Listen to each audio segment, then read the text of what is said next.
The following research I will share for you, I will mostly read off of my research notes that I gathered over the last couple of days.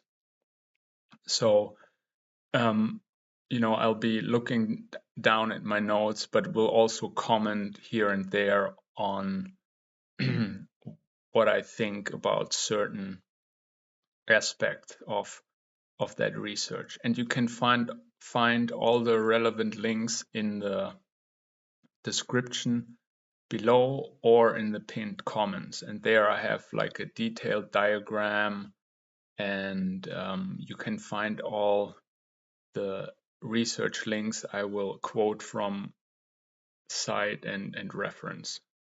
Okay, so what I've come up with is that, and what I titled this research project is Genetic Mutations, Dreams and Synchronicities as Forms of Quantum Tunneling.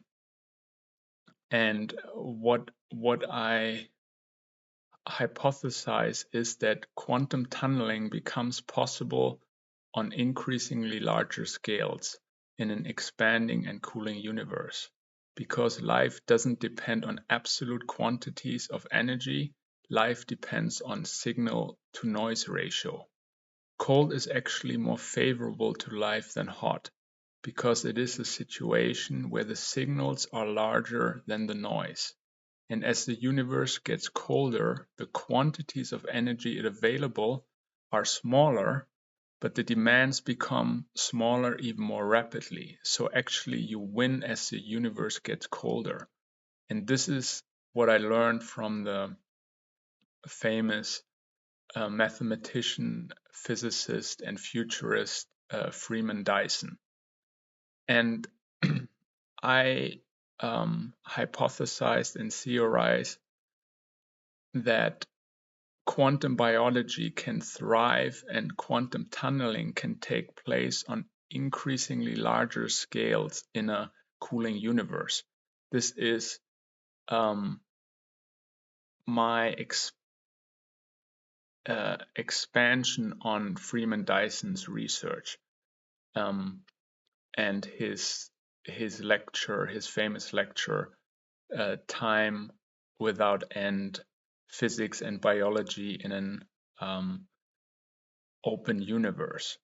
And I specifically feel that phenomena like dreaming and synchronicities are a result of this cooling of the universe.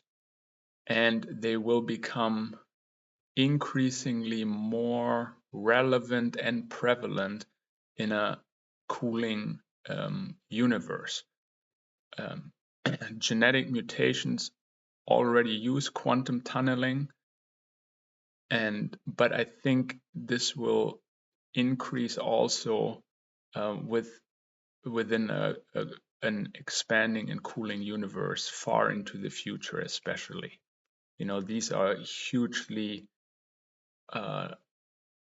large time scales I'm talking about, like billions, trillions of years into the future. And now in the next part, I will just kind of read the different terms, how they are defined, that are relevant to this kind of research and perspective. So I start off with quantum tunneling, which is defined as a quantum mechanical phenomenon in which an object such as an electron or atom passes through a potential energy barrier that, according to classical mechanics, should not be passable due to the object not having sufficient energy to pass or surmount the barrier. And this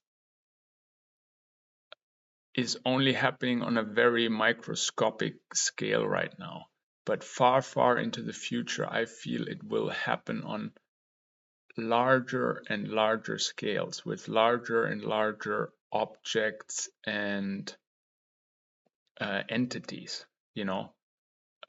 because the universe is expanding and cooling. So relatively, the signal to noise ratio is actually increasing, which is positive, because that way quantum tunneling can happen more often because there's more coherence and more signal and less noise.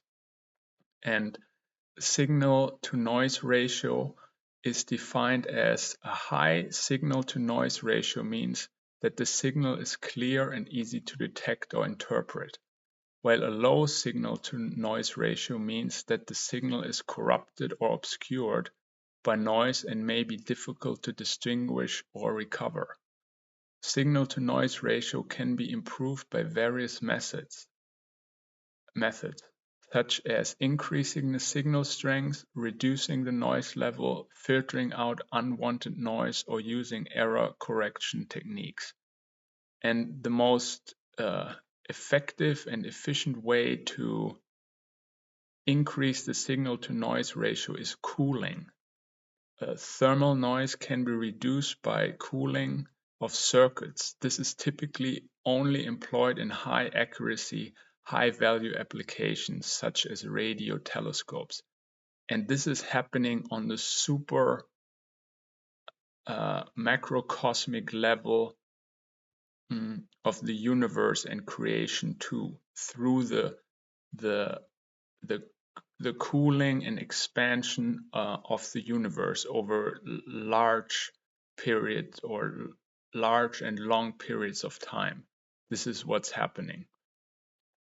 And also just on a more microcosmic level for us as humans, for example, and this links into the title of my research project is and how dreams fit into this whole picture is that our bodies actually cool down shortly before we go to sleep, and I feel this enables quantum tunneling and why we can have prophetic and predictive dreams, because our body temperature slightly lowers at night, and this enables the signal to noise ratio to increase. And so we get clearer messages from other realities or just our subconscious, because our body temperature is lower, and so we have a clearer signal and can have insights in our dream states that we couldn't have during our waking hours when our body temperature is higher. And this also plays a really important role in evolution, as the dream researcher Patrick McNamara has pointed out. He has pointed out that us humans have this really special trait that we can have rapid eye movement, REM sleep, in very short amounts,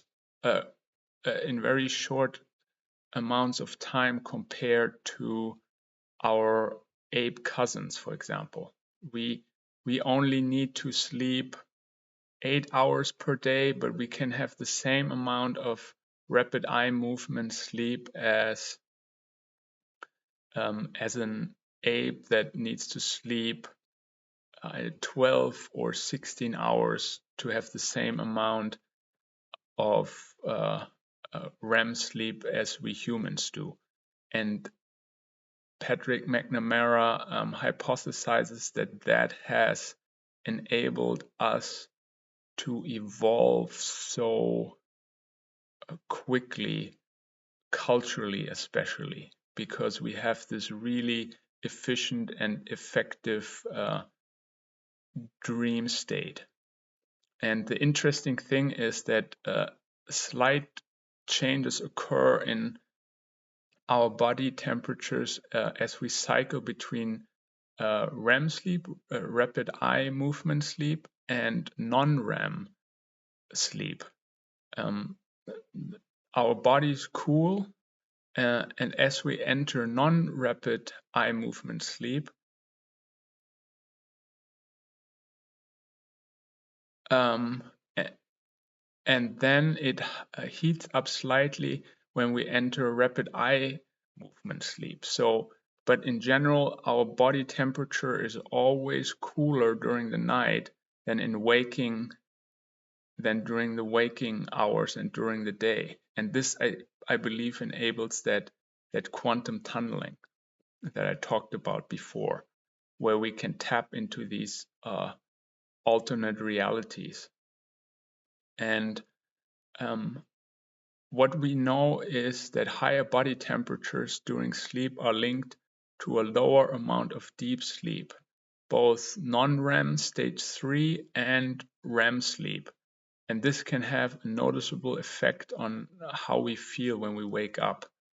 And deep sleep is super important for recovery and repair of our muscles and tissues. And I think it also links into what the Nobel Prize winner physicist Erwin Schrödinger said about that genetic and physical mutations are quantum leaps. And I feel synchronicities and dreams are the equivalent metaphysical quantum leaps. And it all links together. You know, it's I'm trying to all package it into one like coherent theory, but there are different aspects to it. But the main thing is, as Freeman Dyson has pointed out, is that quantum biology, which includes dreams, genetic mutations, and synchronicities, can thrive in an expanding and cooling universe. That is the bottom line and the most important aspect of this research I have conducted and what I've concluded. And he also has a really good research paper or research article essay he published and wrote shortly before his death, titled Biological and Cultural Evolution. And you can find, like, as I said, all the relevant links to this research project of mine and all the authors and researchers I quoted, cited, and referenced in the description box of the video or in the pinned comment. And yeah, again, I think this is really, it has really been a breakthrough for me and a real epiphany. And that's why I wanted to share it with a wider audience. And I hope you find it interesting and can maybe draw some important conclusions from it that can improve your life. You know, the cooling of the universe, of course, is not affecting us directly now during our current life here and incarnation in our current bodies and on planet Earth, because it's on such large time scales that it will only become relevant many eons into the future. But the connection of cooling and how it helps with quantum tunneling, and how quantum tunneling is related to dreaming and synchronicities, might be able to help you navigate your day-to-day life more easily and more consciously. So you can understand that, you know, if you lower your body temperature, you can usually tap into higher levels of awareness, because it enables a higher coherence in your body if it's cooler, and therefore it can quantum tunnel more efficiently and effectively.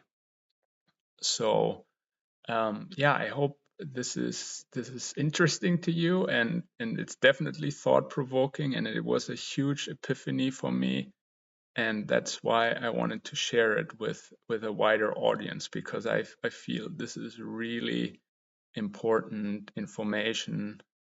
And yeah, thanks very much for your interest, and I'll see you next time.